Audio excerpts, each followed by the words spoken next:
സുധീഷിന്റെ അമ്മാവൻ തന്റെ ഡാഡിയാണെന്നറിഞ്ഞതിനു ശേഷം ആകെ ഞെട്ടി നിൽക്കുവാണ് നിധി. അച്ഛൻ ഈ പറയുന്നതൊക്കെ സത്യമാണെങ്കിൽ സുധീഷിന്റെ അമ്മയ്ക്ക് എന്തുപറ്റി?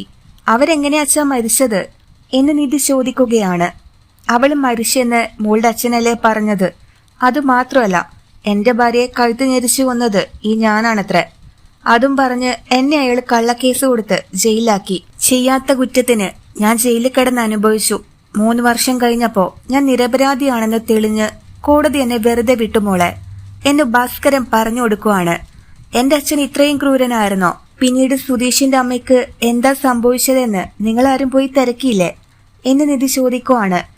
അവളെ പിടിച്ചുകൊണ്ട് പോകുമ്പോ ആ സമയത്ത് സുധീഷും സുഭാഷും ഹരീഷും ഒക്കെ തീരെ ചെറിയ കുട്ടികളായിരുന്നില്ലേ മോളെ?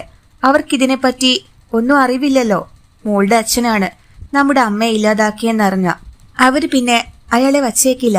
അതുകൊണ്ട് മോൾ ഇതൊന്നും അവരെടുത്ത് ചെന്ന് പറയാൻ നിൽക്കണ്ട. എന്തിനാ കുടുംബത്ത് വലിയ പ്രശ്നങ്ങൾ ഉണ്ടാക്കുന്നേ? എന്റെ ഭാര്യ ശാന്തിയെ എനിക്ക് എന്നേക്കുമായി നഷ്ടപ്പെട്ടു. അവളുടെ ബോഡി പോലും അവസാനമായി എന്നെയോ എന്റെ മക്കളെയോ മോളുടെ അച്ഛൻ കാണിച്ചില്ല എന്നു പറഞ്ഞ് ഭാസ്കരൻ നിധിയുടെ മുന്നിൽ പൊട്ടിക്കരയുവാണ്. ആരും ചെയ്യാൻ പാടില്ലാത്ത ദ്രോഹമാണ് എന്റെ ഡാഡി നിങ്ങളോടൊക്കെ ചെയ്തത്. ഇതിനൊക്കെ ഞാൻ ഡാഡിയോട് പ്രതികാരം ചോദിക്കും. ഒരു തെറ്റും ചെയ്യാത്ത 3 മക്കൾക്ക് അവരുടെ അമ്മയില്ലാതാക്കിയില്ലേ? എനിക്കിതിനെപ്പറ്റി കൂടുതൽ കാര്യങ്ങൾ അന്വേഷിച്ചറിയണം. ചെറിയമ്മയോട് എന്തിനാ ഈ ക്രൂരത കാട്ടിയെന്ന് എനിക്ക് ഡാഡിയുടെ വായിന് തന്നെ അറിയണം എന്ന് പറഞ്ഞുകൊണ്ട് നിധി അകത്തേക്ക് പോവാണ്. ശേഷം റെഡിയായി വന്ന് സ്വന്തം വീട്ടിലേക്ക് പോവാനായി പുറപ്പെടുവാണ് നിധി. നിധി നീ എങ്ങോട്ടാ? ഞാൻ ഡ്രോപ്പ് ചെയ്യാം, ഒറ്റയ്ക്ക് പോവേണ്ട കാര്യമൊന്നുമില്ല എന്നു പറഞ്ഞ് സുധീഷ് അവളുടെ പിന്നാലെ ചെല്ലുവാണ്.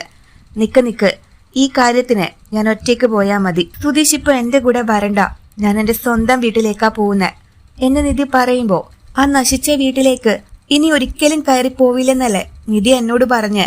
പിന്നെന്തിനാ പോകുന്നേ? അച്ഛനമ്മ സ്നേഹം പെട്ടെന്ന് നിധിക്ക് വന്നോ എന്ന് ചോദിക്കുവാണ് സുധീഷ്. ഇതെ അച്ഛൻ സ്നേഹം കൊണ്ടൊന്നുമല്ല, നിങ്ങളുടെ കാര്യത്തിന് വേണ്ടിയാ ഞാൻ ആ വീട്ടിലേക്ക് പോകുന്നേ. ആ കാര്യം എന്താണെന്ന് മാത്രം സുധീഷ് എന്നോട് ചോദിക്കരുത്. വന്ന ശേഷം അറിഞ്ഞാ മതിയല്ല എന്ന് പറഞ്ഞ നിധി ഒറ്റയ്ക്ക് തന്നെ ആ വീട്ടിലേക്ക് കയറി പോവാണ്. നിധി വീട്ടിലേക്ക് കയറി വരുന്നത് കണ്ട് അവളുടെ അമ്മയ്ക്ക് ഒരുപാട് സന്തോഷാവുന്നുണ്ട്.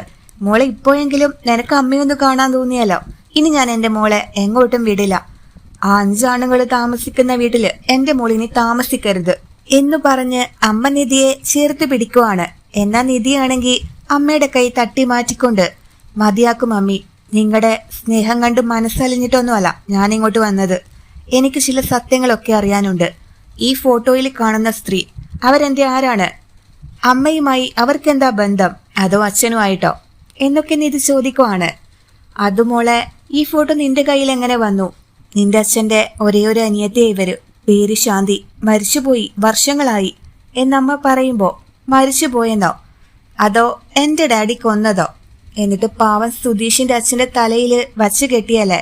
ഇത്രയും മനസാക്ഷിയില്ലാത്ത ദുഷ്ടനായി പോയല്ലോ എന്റെ ഡാഡി. അയാൾ എന്റെ ഡാഡിയാണെന്ന് പറയാൻ പോലും എനിക്കിപ്പോ അറപ്പ് തോന്നുന്നു മമ്മി. അങ്ങനെ നിധി പറഞ്ഞത് കേട്ടോണ്ട് ഡാഡി അങ്ങോട്ടേക്ക് വരുവാണ്. നിർത്തടി, നീ പറയുന്നൊക്കെ കേട്ടോണ്ട് നിൽക്കുമായിരുന്നു. നിന്റെ സുധീഷിന്റെ അമ്മയാവുന്നതിനു മുമ്പേ ഈ സ്ത്രീ അവൾ എന്റെ പെങ്ങളായിരുന്നു എന്ന് ഡാഡി പറയുമ്പോ, എന്നിട്ടാണോ സ്വന്തം പെങ്ങളോട് അച്ഛൻ ഇത്രയും ദുഷ്ടതരം കാണിച്ച് ചെറിയമ്മയുടെ കുടുംബം തന്നെ നിങ്ങൾ ഇല്ലാതാക്കിയില്ലേ? അതിന്റെ ശാപമാണ് ഞാനിപ്പോ അനുഭവിച്ചുകൊണ്ടിരിക്കുന്നത്. നിങ്ങൾ ചെയ്ത ക്രൂരതയ്ക്ക് അനുഭവിക്കുന്നത് ഞങ്ങള് മക്കളാണ്. പാവം ചെറിയമ്മ എങ്ങനെയെങ്കിലും ജീവിച്ചു പൊയ്ക്കോട്ടെ എന്ന് വിചാരിക്കണമായിരുന്നു. പാവപ്പെട്ട ലോറി ഡ്രൈവറുടെ കൂടെ ഒളിച്ചോടി പോകുന്നത് ഇത്ര വലിയ തെറ്റാണോ ഡാഡി? ഇപ്പൊ ഡാഡിയുടെ മകൾക്കും ആ വിധിയല്ലേ ഉണ്ടായത്? ജയിലിൽ കിടക്കേണ്ടിയിരുന്നത് സുധീഷിന്റെ അച്ഛനായിരുന്നില്ല, എന്റെ ഡാഡിയായിരുന്നു. അവര് 3 കുട്ടികളുടെ അമ്മയാണ്, സ്വന്തം കൂടപ്പിറപ്പാണ് എന്നുപോലും ഓർക്കാതെയല്ലേ നിങ്ങൾ അവരെ കൊന്നു തള്ളിയത്? എന്നിട്ട് അവരുടെ ബോഡി പോലും അവരെ കൊണ്ടുപോയി കാണിച്ചില്ലല്ലോ. പകരം കള്ളക്കേസ് കൊടുത്ത് സുധീഷിന്റെ അച്ഛനെ ജയിലാക്കാനല്ലേ നിങ്ങൾ നോക്കിയത്? എങ്ങനെയോ ആ പാവം 3 വർഷത്തിനു ശേഷം ജയിലിൽ നിന്നിറങ്ങി. പാവം 3 കുട്ടികള് ഒറ്റയ്ക്കാ വളർന്നത്, പഠിച്ചത്. ചെലവിന് കൊടുക്കാൻ പോലും ആരും ഉണ്ടായില്ല. എല്ലാം നിങ്ങൾ ഒറ്റൊരാള് കാരണമായിരുന്നു. എന്തിനായിരുന്നു ആ കുടുംബത്തോട് ഇത്രയും വലിയ കടുങ്കൈ ചെയ്ത്? എനിക്കതറിയണം. പറയ് ഡാഡി എന്ന് ചോദിച്ച് നിധി ഡാഡിയുടെ ഷർട്ടിന് പിടിക്കുവാണ്. നിർത്തടി, ഞാൻ അങ്ങനെയൊക്കെ ചെയ്തത് തെറ്റായിട്ട് എനിക്ക് ഇതുവരെ തോന്നിയില്ല. സുധീഷിന്റെ അമ്മയാണ് എന്റെ പെങ്ങളെന്ന് കഴിഞ്ഞ ദിവസമാണ് ഞാനും നിന്റെ അമ്മയൊക്കെ മനസ്സിലാക്കിയത്. അപ്പോഴും എനിക്ക് ആ കുടുംബത്തോടുള്ള ദേഷ്യം ഒട്ടും കുറഞ്ഞിട്ടില്ല, പകരം കൂടുകയാണ് ഉണ്ടായത്. ഞാൻ എന്റെ കൂടപ്പിറപ്പിനെ കൊന്നിട്ടുണ്ടെങ്കിലേ അത് മക്കളായ നിനക്കും നിന്റെ ഏട്ടന് വേണ്ടി മാത്രമാണ്, അല്ലാതെ എനിക്കൊറ്റയ്ക്ക് വേണ്ടിയല്ല. എന്റെ അനിയത്തി ശാന്തിക്ക് കൂടി കിട്ടേണ്ട സ്വത്തുവകകള് എനിക്ക് മാത്രം കിട്ടാനാ ഞാൻ അവളെ കൊന്നു തള്ളിയത്. എന്റെ പെങ്ങടെ സ്വത്തുക്കള് കൂടി കിട്ടിയതുകൊണ്ടാടി നീയൊക്കെ ഇങ്ങനെ കോടീശ്വരിയായി വളർന്നത്, ജീവിച്ചത്. എന്നിട്ടിപ്പോ അതെന്തിനാണെന്ന് എന്നോട് വന്ന് ചോദിക്കുന്നു എന്നു പറഞ്ഞോണ്ട് ഡാഡിയും ദേഷ്യപ്പെടുവാണ്. നിങ്ങൾ ഈ പാപമൊക്കെ എവിടെ കൊണ്ടുപോയി തീർക്കും? ഇങ്ങനെയായിരുന്നോ നിങ്ങൾ സ്വത്തുക്കളൊക്കെ ഉണ്ടാക്കി കൂട്ടിയത്? എനിക്കിതൊന്നും അറിയില്ലായിരുന്നു. ഇനി ഒരു തരം സ്വത്തുക്കൾ പോലും എനിക്ക് നിങ്ങളുടേത് വേണ്ട. എന്നാൽ സുധീഷിന്റെ അമ്മയെ നിങ്ങൾ എവിടെയാ കൊന്നു കളഞ്ഞെന്ന് എനിക്കറിയണം. അവരുടെ ബോഡി നിങ്ങൾ എന്ത് ചെയ്തു? ഇത്തിരിയെങ്കിലും മനസ്സാക്ഷി ഉണ്ടെങ്കിലേ ഡാഡി അതെന്നോട് പറയണം എന്ന് നിധി ആവശ്യപ്പെടുവാണ്. കഴിഞ്ഞ കാര്യങ്ങളൊന്നും നീ പൊടി തട്ടി എടുക്കണ്ട നിധി. കഴിഞ്ഞ കാര്യങ്ങൾ അവസാനിച്ചു. എന്റെ അനിയത്തി മരിച്ചു, അത്രയോ അറിഞ്ഞാ മതി നീ. അവൾ എങ്ങനെ മരിച്ചു, എവിടെ വെച്ച് മരിച്ചു എന്ന് നീ അറിയാൻ നിക്കണ്ട. അതിനു ചോദിച്ച് ഇനി ഈ പടി ചവിട്ടിയേക്കരുത്.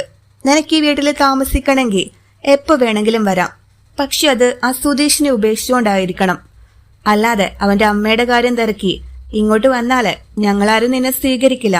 ഇറങ്ങിപ്പോവാൻ നോക്ക് എന്ന് പറഞ്ഞ ഡാഡി നിധിയെ ഇറക്കി വിടുവാണ്. നിങ്ങൾ ജയിച്ചു എന്ന് കരുതണ്ട. നിങ്ങൾ ഇനിയും എന്തൊക്കെയോ മറച്ചു വയ്ക്കുന്നുണ്ട്. അതെന്താണെന്ന് ഈ നിധി ഒരു ദിവസം കണ്ടുപിടിക്കും.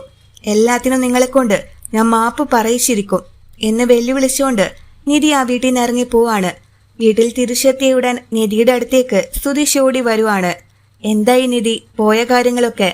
എന്തോ മറച്ചു വയ്ക്കുന്നുണ്ടെന്ന് പറഞ്ഞില്ലേ, എന്തായാലും എന്റെ അടുത്ത് പറയ് എന്ന് സുധീഷ് പറയുമ്പോ, അത് സുധീഷെ, ഒരുപാട് കാര്യങ്ങള് കള്ളം പറഞ്ഞെന്ന് പറഞ്ഞ് ഞാൻ സുധീഷിനോട് ദേഷ്യപ്പെട്ടിട്ടില്ലേ? എന്തൊക്കെയോ പറഞ്ഞിട്ടുണ്ട്, അതിനൊക്കെ മാപ്പ്. എന്നാ എന്റെ ഡാഡി ചെയ്തത് വെച്ച് നോക്കുമ്പോ സുധീഷ് വെറും പാവമാണ്. അത്രയും കള്ളങ്ങളൊന്നും സുധീഷ് പറഞ്ഞിട്ടില്ല. എന്റെ ഡാഡിയാ ക്രൂരത കാട്ടിയത്. നിങ്ങൾക്കറിയോ, എന്റെ ഡാഡിയുടെ പെങ്ങള് സുധീഷിന്റെ മരിച്ചുപോയ അമ്മയാണ്.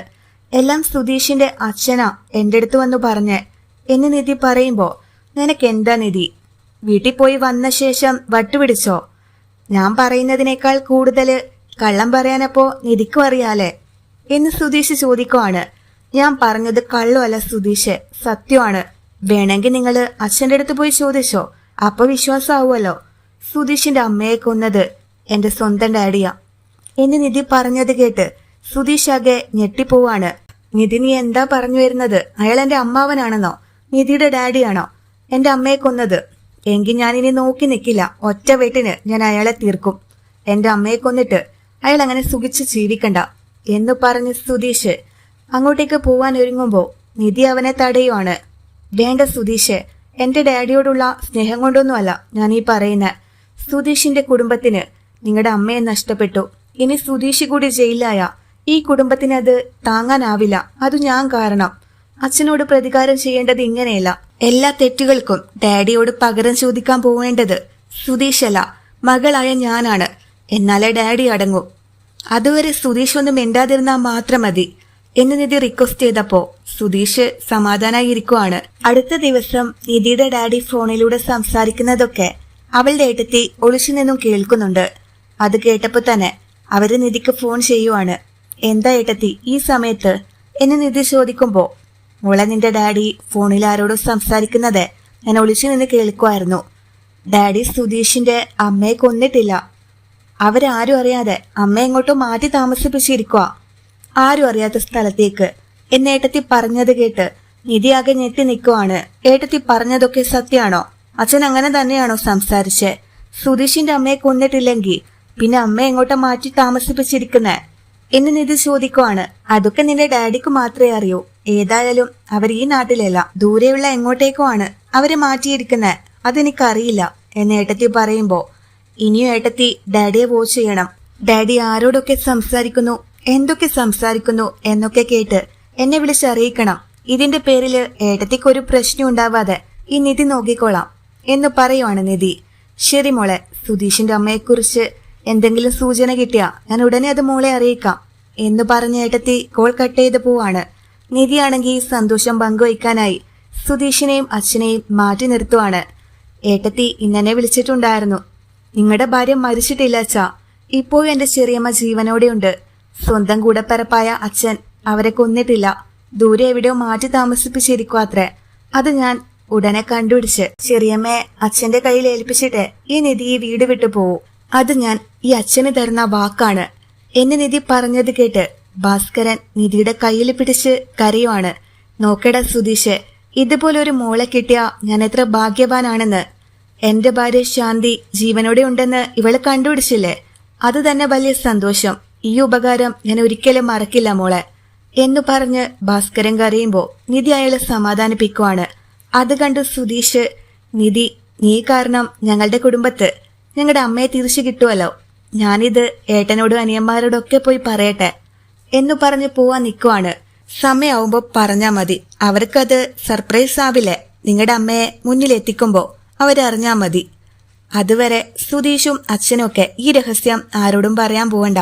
ഞാൻ കാരണം നിങ്ങൾക്ക് അമ്മയെ കിട്ടുന്നു എന്നല്ല, എന്റെ ഡാഡി ചെയ്ത പാപങ്ങൾക്ക് എന്തെങ്കിലും പരിഹാരം ഞാനായിട്ട് ചെയ്തു തരണ്ടേ. എന്റെ ഡാഡി നിങ്ങളുടെ അമ്മയെ ലോകത്തിന്റെ ഏത് കോണിൽ കൊണ്ടുപോയി ഒളിപ്പിച്ചു വെച്ചാലും ഞാനത് കണ്ടെത്തി തരും എന്നു പറഞ്ഞ് നിധി പോവാണ്.